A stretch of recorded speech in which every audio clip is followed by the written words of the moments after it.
Reciban una vez más muchas más bendiciones ustedes desde aquí, desde el Valle de Veraca. La palabra que Dios nos tiene para hoy es: no te duermas en tus laureles. Y esa es una palabra que yo he escuchado desde que yo era niña, que no me duerma en mis laureles. Y yo siempre la entendía porque lo que significa es que no te fíes o no te confíes en lo que ya lograste. Sigue adelante, avanza, ¿verdad? Pero yo quería también saber de dónde viene el origen de esa frase o de ese dicho. Y eso viene del Imperio Romano, de Grecia también, porque en esa época se usaba, en el Imperio Romano se usaba que las personas ilustres o destacadas, o las personas que habían logrado un premio, se le ponía una corona de laurel. Por eso dice la gente: no te duermas en tus laureles. Cuando ya tú lograste eso, eso no significa que ya lo hayas logrado todo, eso no significa que ya tú acabaste. Eso lo que significa que tú lograste eso, pero en el Señor nosotros siempre tenemos que seguir adelante, siempre tenemos que crecer. No podemos seguir, bueno, logré eso, ya no tengo que orar, no tengo que ayunar, no tengo que hacer vigilia, no tengo que estar en la brecha, no. Lo que significa es que en el Señor nosotros siempre tenemos que seguir de continuo.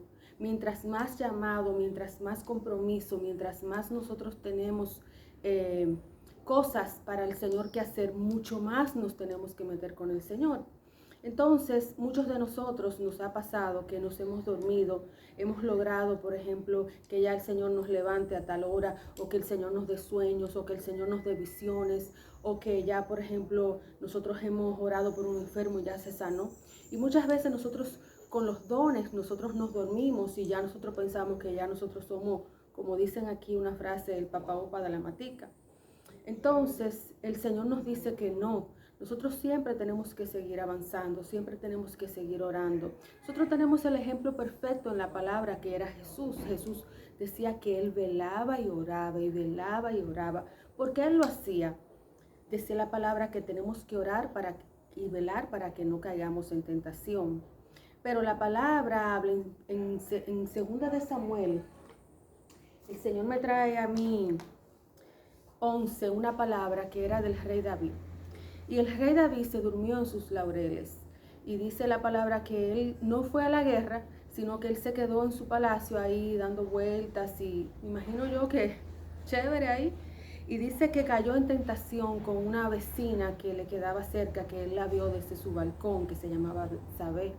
Y él pecó, ¿por qué? Porque él fue seducido y fue atraído por ella, por su belleza, por sus encantos. ¿Pero por qué? Porque él no estaba haciendo lo que él tenía que hacer para esa fecha. Entonces nosotros tenemos en la palabra, en Santiago 1 del 13 en adelante dice: cuando alguno es tentado, no diga que es tentado de parte de Dios, porque Dios no puede ser tentado por el mal, ni Él tienta a nadie, sino que cada uno es tentado cuando de su propia concupiscencia es atraído y seducido. Entonces, la concupiscencia, después que ha concebido, da a luz el pecado, y el pecado, siendo consumado, da a luz la muerte. Y de eso es que yo les quiero hablar hoy. Por eso yo quiero que ustedes presten atención, porque esto le puede salvar la vida a muchos de nosotros, nos puede salvar la vida. En este tiempo tan difícil en que estamos viviendo, el Señor está haciendo un llamado de atención. El Señor quiere que nosotros, sus hijos, estemos en la brecha. Nosotros que no nos durmamos en los laureles. El Señor no quiere que nosotros estemos pensando ni haciendo como hay gente que está todavía como en un letargo. El Señor quiere que tú te metas en la brecha, que tú ores, que tú ayunes, que tú estés metido con Él. ¿Para qué? Para que no caigamos en tentación, porque esto nos puede salvar, como dice la palabra aquí en Santiago, de la muerte, porque el pecado da luz la muerte, ¿verdad? Entonces, yo recuerdo cuando yo era niña que a mí me daban mucha pela. Yo tenía muchos problemas y siempre me daban muchos golpes. Y había golpes que yo me merecía, pero había otros que yo no me merecía. Yo no me los merecía porque, bueno, yo no quiero, tú sabes, echar adelante a mis hermanos, pero muchos ellos se merecían y me lo daban todos a mí porque ya yo tenía la fama, ¿verdad? Pero yo les voy a decir una cosa, la palabra dice que Dios no puede ser burlado. Nosotros nos podemos burlar del otro, podemos engañar al otro, pero a Dios nadie lo puede engañar. En una ocasión una discípula me decía a mí, tú sabes, Jaro, yo voy al carnaval, pero yo me escondo ahí entre la gente para que no me vean en las cámaras, porque no quiero que mi familia ni la iglesia se entere de que yo voy al carnaval. Entonces yo le digo a ella, el problema es que tú te estás escondiendo de tu familia y de la iglesia, pero Dios sabe que tú estás yendo y Dios todo lo ve. De Él no nos podemos esconder, Él todo, absolutamente todo lo ve. Entonces mucha gente está haciendo cosas escondidas, viviendo una doble vida, pensando que, bueno, están engañando a todo el mundo y tú lo ves a lo mejor predicando o tú los ves a lo mejor cantando, adorando en un púlpito, pero no saben que Dios no puede ser burlado, que Él absolutamente todo lo ve. Y ahí es que está el peligro más grave, cuando nosotros pensamos que estamos engañando a la gente y que Dios no nos está mirando. El Señor quiere en este tiempo que nosotros no abusemos de su gracia, que no abusemos de su gracia. El Señor ha tenido mucha misericordia con muchos de nosotros, mucha misericordia, ha sido muy paciente, pero lo que te quiero decir en este tiempo es que el tiempo de la gracia no se ha terminado, pero sí el Señor está ahora mismo, no con la misericordia, ni tampoco con la paciencia, con la misericordia sí, pero con la paciencia de antes. Por eso nosotros estamos viendo cosas que nunca habíamos visto, porque todo es hasta un día son las cosas. Y hay mucha gente que dice, no, porque la gente está diciendo que va a venir juicio y que va a venir terremotos y que va a venir un tsunami y que va a venir todo eso. Y que aquí en República Dominicana no va a pasar nada de eso porque nosotros somos la tierra del Señor. En una ocasión yo me recuerdo que un profeta puertorriqueño dijo todo eso acerca de República Dominicana. Quiero decirle que absolutamente lo que él dijo se ha cumplido. Y lo acabaron con él, acabaron por televisión, acabaron muchos pastores, bueno, todo el mundo dijo de todo de él. Yo le digo al Señor, Señor, dime tú, porque yo quiero que tú me digas antes de yo ponerme a juzgar a ese profeta. Y el Señor me dijo, ¿tú te acuerdas de cuando el pueblo de Israel fue esclavo en Egipto? Yo le digo, sí, y el Señor me dice, ¿era mi pueblo o no era mi pueblo? Mas sin embargo fue esclavo por 400 años. Después de eso le digo yo, bueno, Señor, pero eso fue antes de Jesucristo, eso fue antes de la gracia. Y el Señor me dice, entonces el holocausto, ¿cuándo fue? ¿Cuándo fue el holocausto? El holocausto fue después de Jesucristo. El holocausto fue en el siglo pasado. Entonces nosotros no podemos jugarnos con el Señor, porque el Señor, estamos en los últimos tiempos.